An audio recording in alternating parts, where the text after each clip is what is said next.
रविवार को देश में दो बड़ी पॉलिटिकल रैली हुई। एक आदरणीय प्रधानमंत्री ने मेरठ में की, जिसमें आदरणीय पूर्व प्रधानमंत्री चौधरी चरण सिंह जी को भारत रत्न देने के उपलक्ष्य में ये रैली आयोजित की गई थी। और दूसरी रैली सारे विपक्षी इंडी गठबंधन ने रामलीला मैदान दिल्ली में की। आदरणीय प्रधानमंत्री मोदी ने जो मेरठ में रैली हुई उसमें एक जिक्र किया कच्चा तीवू का। ये कच्चा तीवू दरअसल भारत का एक द्वीप था जो रामेश्वरम से दक्षिण में और श्रीलंका से उत्तर पश्चिम में स्थित है।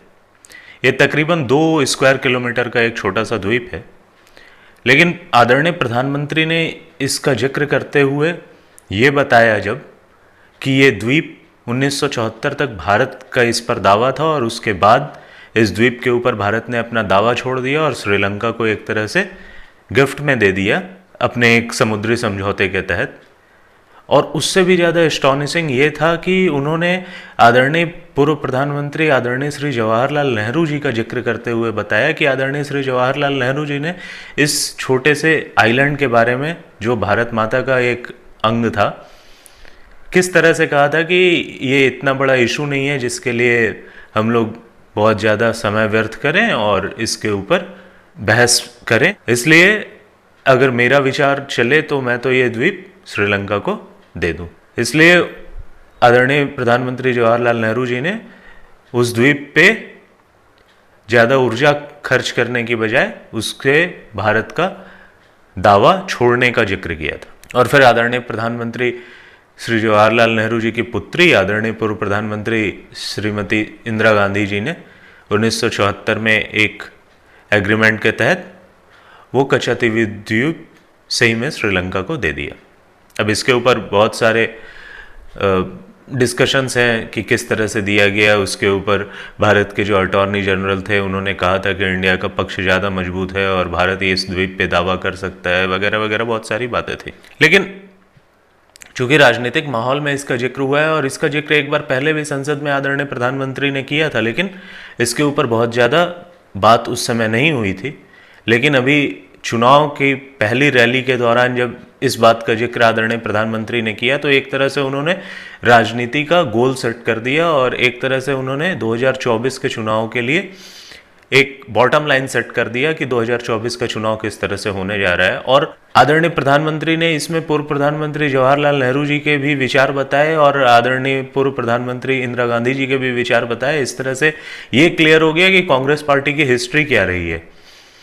और इस तरह की बात जब आई तो कांग्रेस पूरी तरह बैकफुट पे चली गई। कांग्रेस के पास कोई इसके बारे में आइडिया ही नहीं था। एक इम्पॉर्टेंट पॉइंट इसमें प्रधानमंत्री ने यह भी जोड़ा कि आदरणीय पूर्व प्रधानमंत्री इंदिरा गांधी ने जब फाइनली ये समुद्री सीमा का निर्धारण श्रीलंका के साथ किया और ये कच्चा तीवू द्वीप श्रीलंका में चला गया, तो वो चूंकि तमिलनाडु का एक हिस्सा था, तमिलनाडु के पास था, तो इसलिए तमिलनाडु की सरकार से भी इसके ऊपर विचार लिया गया था।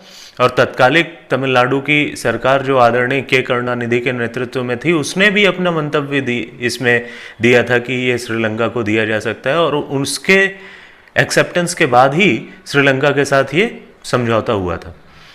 तो प्रधानमंत्री के इस रिवोल्यूशन ने तमिलनाडु में डीएमके को भी बैकफुट पे ला दिया और कांग्रेस को पूरे देश में बैकफुट पे ला दिया।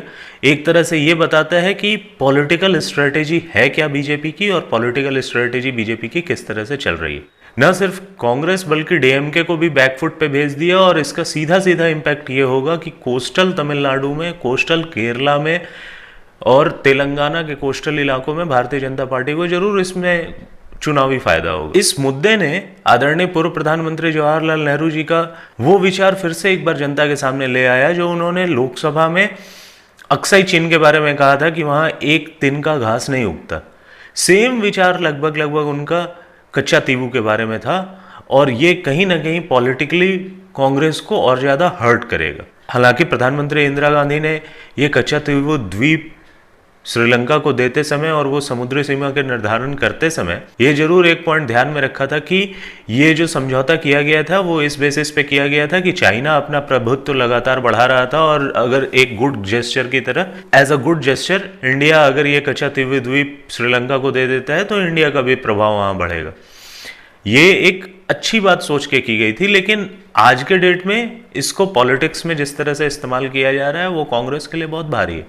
हालांकि कांग्रेस ने भी जवाबी फायर भी किया है और कांग्रेस ने जवाब भी दिया है, और भारत ने अभी हाल में जो बांग्लादेश के साथ गांवों के लेन देन और आदान प्रदान करते हुए बॉर्डर का निर्धारण किया उसके ऊपर सवाल उठाया है। और ये सवाल उठ सकता है भविष्य में कि भारत ने भी तो बांग्लादेश के साथ अपना जमीन का समझौता किया, लेकिन मैं इसमें किसने किसका समझौता किया, कौन सा द्वीप छोड़ दिया, कौन सा द्वीप लिया, इसके बारे में ज़्यादा नहीं बात कर रहा। मैं इसके पॉलिटिकल पक्ष के बारे में बात कर रहा हूँ कि भारतीय जनता पार्टी की किस तरह की तैयारी है और भारतीय जनता पार्टी किस तरह के मुद्दों को कब उठाती है, और उसके बरक्स कांग्रेस की क्या तैयारी रहती है और कांग्रेस क्या जवाब दे पाती है। कल बांग्लादेश के साथ जमीन समझौता का भी मुद्दा उठ सकता है और उसमें शायद भारतीय जनता पार्टी की सरकार के ऊपर भी सवाल उठेगा, लेकिन लोग उठा नहीं पाते हैं, जबकि भारतीय जनता पार्टी उठाती भी है मुद्दों को और उसके ऊपर अच्छे से पॉलिटिक्स भी करती है। ये एक प्लस पॉइंट है भारतीय जनता पार्टी। हालांकि वो कच्चा द्वीप चाइना के बहुत ज़्यादा इंटरफेरेंस के बावजूद अगर भारत के साथ रहता तो भारत के पास एक एडेड एडवांटेज होता। आज नहीं भी है तो चाइना को बहुत ज़्यादा एडवांटेज वहाँ, या इंडिया को बहुत ज़्यादा वहाँ पर लॉस ऐसा नहीं हुआ है। लेकिन पॉलिटिक्स अराउंड इट और इसका जो पॉलिटिकल मैसेजिंग है वो ज़रूर एक राजनीति शास्त्र के विद्यार्थी के रूप में हम लोगों को समझना चाहिए कि बीजेपी वो देने में सक्षम है और वो देने में सफल रही है। इसी को मैं मोदी टिक्स कह रहा हूँ, पॉलिटिक्स से मोदी टिक्स बना है। एक मैसेज, एक इशू ऐसे समय पे उठाओ जब वो सबसे ज़्यादा हिट करता हो। आपको याद होगा 2019 के चुनावों के मध्य में आदरणीय प्रधानमंत्री ने INS विक्रांत पे लक्षद्वीप में जो आदरणीय पूर्व प्रधानमंत्री राजीव गांधी जी और उनका पूरा परिवार छुट्टियां मनाने गया था, उस इशू को उठाया और उस इशू को उनके मिस्टर क्लीन की छवि के साथ ऐसे समय पे जोड़ा, कांग्रेस पूरी की पूरी एकदम बैकफुट पे पूरी की पूरी उखड़ सी गई। उसके पास कोई जवाब ही नहीं था इसका। और लोग तो अब ये सोच रहे हैं कि कांग्रेस ने ऐसे कितने काम किए हैं। अभी कोको आइलैंड का भी आ गया, जब ये कच्चातीवू का आया तो कोको आइलैंड जो बंगाल की खाड़ी में स्थित है म्यांमार से दक्षिण में, वो कोको आइलैंड भी भारत का दावा बनता था, लेकिन आदरणीय पूर्व प्रधानमंत्री जवाहरलाल नेहरू जी के समय कोको आइलैंड पे भी भारत ने अपना दावा छोड़ दिया था और म्यांमार का हो गया। और आज कोको आइलैंड पे चाइना का प्रेजेंस है, वहाँ शायद उन्होंने कुछ मिलिट्री बेसिस वगैरह भी चाइना ने बना रखे हैं। देश अब यही परेशान है कि कांग्रेस ने इस तरह की कितनी चीज़ें की हैं जो कि हमें पता भी नहीं है। पिछले चुनाव में हमें लक्षद्वीप और INS विक्रांत का पता चला, इस चुनाव में कच्चातीवू और कोको आइलैंड के बारे में पता चल रहा है। अभी पता नहीं ऐसी कितनी चीज़ें कांग्रेस के लोग और परिवारवादी सारे के सारे ये सोच रहे होंगे कि उनके पूर्वजों ने क्या क्या कर रखा है, पहले उसी को डिफेंड करना मुश्किल हो जा रहा है उनके लिए। निश्चित तौर पर इस इशू को रेज करना भारतीय जनता पार्टी के लिए भारत के दक्षिणी और तटीय इलाकों में भारतीय जनता पार्टी को राजनीतिक लाभ देगा। मैंने पहले भी कहा, तेलंगाना, तमिलनाडु के कोस्टल इलाके और केरल के कोस्टल इलाकों में ये मुद्दा भारतीय जनता पार्टी को सपोर्ट करेगा। और निश्चित तौर पर भारतीय जनता पार्टी भी जिस तरह से तमिलनाडु को टारगेट कर रही है, वहां पर DMK को पूरी तरह से बैकफुट पर ला दिया है इस सवाल ने, और DMK को कुछ जवाब देते नहीं बन रहा है कि सिर्फ और सिर्फ कांग्रेस की इसमें गलती नहीं है। आदरणीय K करुणानिधि भी उस समय as a chief minister Tamil Nadu के इसमें एक पार्ट। तो बेसिकली मैं जो इस वीडियो के माध्यम से आपको कहना चाह रहा हूँ, मैं इसके जजमेंट में नहीं जा रहा कि ये कच्चातीवू देना चाहिए था या नहीं देना चाहिए था, क्या करना चाहिए था। मैं इसमें जा रहा हूँ कि जो नैरेटिव वार, जो स्ट्रेटेजी है चुनाव लड़ने की, वो पूरी की पूरी भारतीय जनता पार्टी के पास है। तैयारी जो है वो भारतीय जनता पार्टी की दिखती है। इसी के बरक्स अगर आप विपक्ष की रैली देखें और विपक्ष की तैयारी देखें तो आपको वहां पर हर किसी की बेटी, हर किसी का बेटा या हर किसी की पत्नी दिखाई देती हैं, और वो सब लोग अपनी स्किन और अपनी संपत्तियों को बचाने में ही लगे हैं।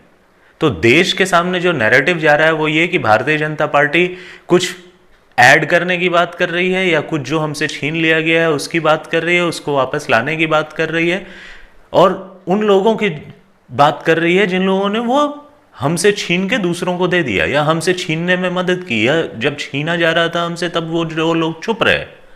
जबकि विपक्ष पूरा का पूरा अपने स्किन बचाने में, अपनी प्रॉपर्टी बचाने में, अपनी परिवार को बचाने में, अपने परिवारवाद को ही बचाने में व्यस्त है।